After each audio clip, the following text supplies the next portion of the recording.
Example 3.39 இந்த ஈக்குவேஷனை factorise பண்ண போகிறேன். சிந்தெட்டிக் டிவிஷன் தான் யூஸ் பண்ண போகிறேன். எக்ஸ் கியூபோட கோஎஃபிஷியன்ட் 1, எக்ஸ் ஸ்கொயரோட கோஎஃபிஷியன்ட் 13, எக்ஸோட கோஎஃபிஷியன்ட் 32, லாஸ்ட்டாக கான்ஸ்டன்ட் டேர்ம் 20. ஓகே, இந்த 4 வேல்யூ ஆட் பண்ண போகிறேன். இந்த 4 நம்பரையும் ஆட் பண்ணால் அதனோட வேல்யூ 66. 0 கிடைக்கல.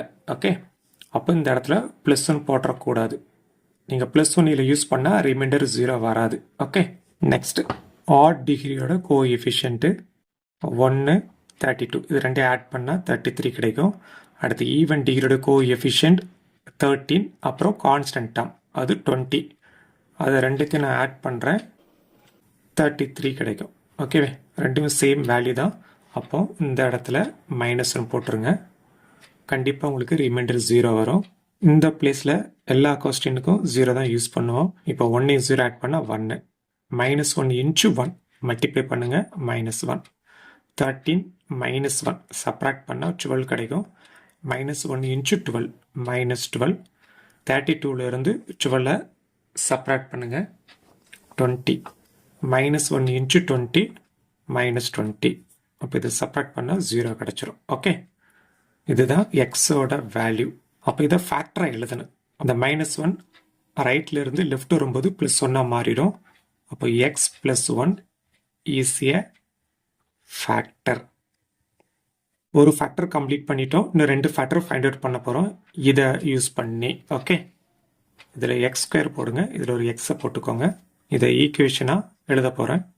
x² + 12x + 20 ஈக்குவல் டு, இது ஒரு குவாட்ரேட்டிக் ஈக்குவேஷன். இதை ஃபேக்டரைஸ் பண்ணால் 2 ஃபேக்டர்ஸ் கிடைக்கும். ஓகே,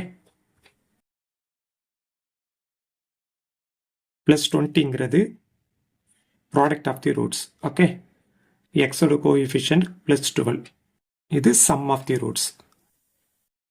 2வையும் 10ஐயும் மல்டிப்ளை பண்ணுங்க, 20 கிடச்சிரும். இப்போ இந்த 2வையும் 10ஐயும் ஆட் பண்ணால் +12 மேட்ச் ஆகும். ஓகே, இதில் எக்ஸுங்கிற வேரியபிள் தான் யூஸ் பண்ணுறாங்க, அதை அப்படி கீழே போட்டுக்கிறேன். அப்போ எக்ஸ் +2 ஒரு ஃபேக்டர், எக்ஸ் +10 another ஃபேக்டர். ஃபைனலாக ஆன்சர் அப்படி எடுத்து எழுதிடுங்க. X +1, X +2, X +10. இந்த ஈக்குவேஷனை ஃபேக்டரைஸ் பண்ணி வரக்கூடிய ஆன்சர் தான் இது. ஓகே.